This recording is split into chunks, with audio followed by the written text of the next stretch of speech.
Hello there everyone, nice to meet you on English class. 여러분 만나서 반갑습니다. 기쁜 마음으로 이 아침을 맞이하시고요.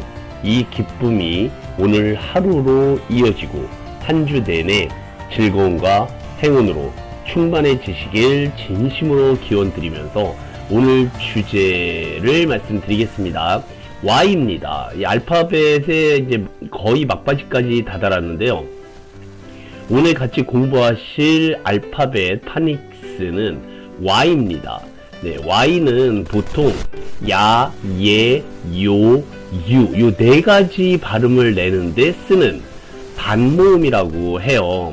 일종의 반만 모음이다 라고 그래서 Y와 항상 같이 쓰는 아, 에, 이, 오, 우와 합쳐져서 야, 예, 요, 유로 발음되는 단어들. 네, 그러니까 Y로 시작하는 멋진 단어들을 보면서 발음 연습도 같이 해보시도록 하겠습니다. 자, 첫 번째 단어부터 하나씩 보시면서 Y 발음을 익혀가셨으면 해요.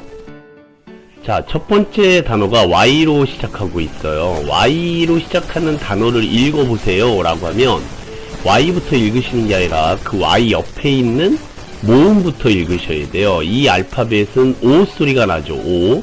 근데 이 O 발음 앞에 Y가 있으면 점 하나를 더 찍어서 요라고 읽으시면 됩니다. Y로 시작하는 모든 단어들이 그런 식으로 읽으실 수 있으시기만 하면 돼요. 그 다음에 이제 LK가 붙었으니까 우리가 배운 대로 읽어버리시면 욜크가 되죠. 욜크. 그런데 이게 만만치가 않아요. 그 발음 얘기는 좀 이따 하고요.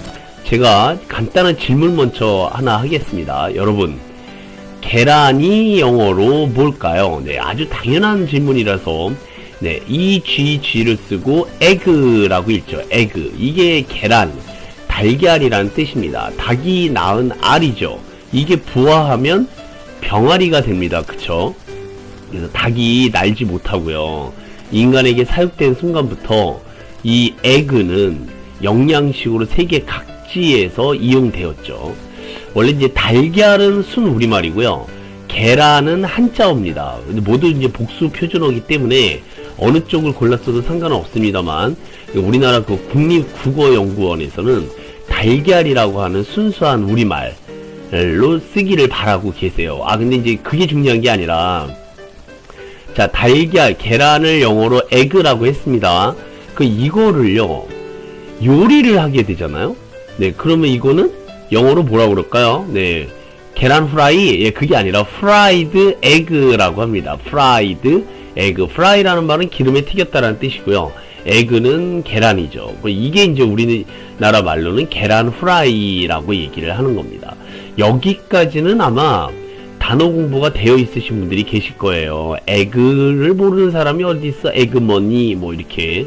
또 fried egg 많이 듣던 표현이니까 네, 우리가 fry 할 때 그 fry가 바로 fried를 쓰는 겁니다.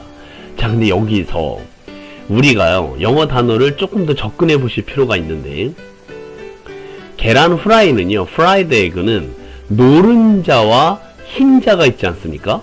이것도 영어 표현으로 알고 계셔야 될 때가 오신 거죠. 자, 계란 노른자가 영어로 무엇이라고 할까요? 라고 할 때 바로 이 단어를 쓰는 거예요. 네, 그런데 발음이 만만치 않습니다. 여기 Y 다음에 O가 오면 요라고 읽었고요. L이 오게 되면은요, 이 O나 A 다음에 L이 오게 되면 L은 묵음 처리가 됩니다. A나 O 뒤에 오는 L 사운드는 소리를 내지 않는다. 네, 대충 그렇게 규칙이 정해져 있어요. 그래서 욜크가 아니라요, 요크 이렇게 있습니다. L이 아예 소리가 들리지를 않아요. 그래서 쓰실 때 주의하셔야 될 상당히 수준 있는 단어입니다. 네, 노른자가 영어로 여태까지 모르셨을 거예요. 그게 Y로 시작하는 글자에 있었기 때문이죠. 네, 오랫동안 기다리셨어요. 자, 달걀 노른자를 영어로 뭐라 한다고요? 요크입니다. 요크. 자, 그러면 달걀 노른자를 요크 또는 에그 요크라고 한다면 달걀 흰자는 영어로 뭘까요? 달걀 흰자. 네, 이거 어렵지 않습니다. 달걀 흰자는요, 화이트입니다. 그야말로 하얗다라고 그래서 화이트예요. 에그 화이트. 네, 그래서 노른자는 옐로우라고 하시면 안 되고요. 요크라고 하셔야 되고, 흰자는 화이트라고 하시면 되겠습니다. 네, 흰자하고 노른자는 영양분이 달라요. 영양 그 구성비가 매우 다른데요. 이 화이트는요, 흰자는 거의 대부분 단백질입니다. 네. 근데 그 노란색 이 요크 부분이 영양소의 대부분을 차지하고 있죠. 그러니까 뭐 철분이나 칼슘이나 뭐 세포막을 위한 콜레스테롤 이런 영양소들은 다 요크에 들어있다 이겁니다. 네, 그래서 그만큼 칼로리도 굉장히 높아요. 계란의 전체 칼로리의 거의 90%가 노른자에 있다고 하죠. 흰자의 양이 훨씬 많잖아요. 이제 그런 걸 감안하면 이 요크가 가지고 있는 칼로리는 굉장히 높은 거라고 보시면 좋으실 것 같아요. 자, 계란을 에그, 후라이를 프라이드 에그, 노른자를 요크, 흰자를 화이트. 여기까지 공부하시면 계란에 대한 모든 것은 다 아셨다라고 얘기하실 수 있습니다. 물론 우리가 조금 더 공부할 내용들은 있어요. 뭐냐면은 계란을 만들 때 뭐 반숙이냐 완숙이냐 뭐 이런 것들 있잖아요. 거기에 대해서도 우리가 기회 있을 때 또 한번 집중적으로 공부해 보시도록 하겠습니다. 네, 오늘은 세 단어를 꼭 기억해 두세요. 계란을 에그, 그 다음에 후라이를 프라이드 에그, 노른자를 요크, 흰자를 화이트. 이렇게 해서 4개의 단어네요. 네, 오늘 특별하게 요크를 꼭 알아두셨으면 좋겠습니다. 자, Y 다음에 EA가 온 두 번째 단어입니다. Y 다음에 E까지만 보시면 이게 에 발음이 나기 때문에 앞에 있는 Y와 합쳐져서 예라고 읽으시는 게 맞습니다만, 뒤에 EA가 오게 되면 긴 E 발음이 나요. E 이렇게요. 근데 Y도 반목이긴 합니다만 같은 E 발음이기 때문에 조금 더 길게 Y, E, A가 합쳐지면 이렇게 읽으시면 돼요. 근데 그렇게 읽는 사람은 아무도 없죠. 그냥 이라고 읽으시면 되겠죠. 네, 근데 쓸 때는 YEA를 쓰고 조금 더 길게 발음한다라는 그런 발음이 되겠습니다. 그러면 뒤에 있는 ST는 스트가 되기 때문에 이스트가 돼요. 네, 이스트 하니까 못 알아들으시던데, 이스트 어디서 많이 들어본 것 같지 않으세요? 네, 이스트는 왜 그 빵 만드실 때 이렇게 부풀어 오르게 만드는, 네, 바로 그겁니다. 그게 바로 이 영어 단어예요. 네, 우리말로는요, 효모균이라고 합니다. 효모나 효모균이라고 해요. 네, 아주 작은 미생물이죠. 그야말로 세균인데, 우리 인간에게 정말로 유익한, 네, 그런 효모균을 영어로 이스트라고 합니다. 일종의 미생물이에요. 살아있습니다. 네, 단세포로 되어 있긴 하지만 이 이스트는 한 가지 종류가 아니라 약 1500개의 종이 이미 알려져 있거든요. 그 효모가 뭡니까? 효모는 왜 빵이나 그 맥주 같은 거 이렇게 발효를 하는데 쓰이는, 네, 그런 그 재료죠. 그쵸? 근데 일종의 미생물이에요. 살아있습니다. 술을 만들 때 이 이스트를 이용해 왔었죠, 이제 우리 인류가. 그래서 이 효모를 뜻하는 영어 이스트는 원래는 이제 고대 영어에서 유래가 됐고요. 이렇게 끓는다라는 뜻이 담겨져 있어요. 술을 만들 때 생기는 거품 때문에 붙여진 이름이죠.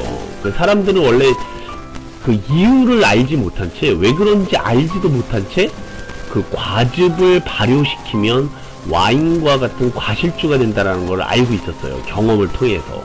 네, 그래서 동양에서는 이 술 밑으로 누룩을 만들어서 곡물을 발효시키거나 막걸리와 청주 이런 술을 만들어 왔었죠. 그때 필요한 게 이제 이스트였다 이겁니다.